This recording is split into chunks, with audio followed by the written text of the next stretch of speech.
You ask Tiger to solve. This deals with linear equations with one unknown. The final result is y equals 5. Let's solve it step by step. Simplify the expression. Expand the parentheses. Multiply the coefficients. Simplify the arithmetic.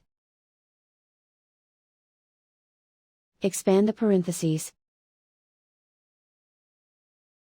Simplify the arithmetic.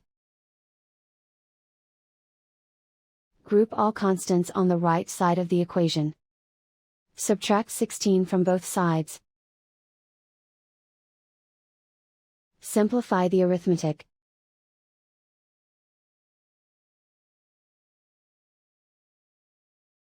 Isolate the y. Divide both sides by -8. Cancel out the negatives. Simplify the fraction. Cancel out the negatives. Find the greatest common factor of the numerator and denominator. Factor out and cancel the greatest common factor. And so the final result is y equals 5.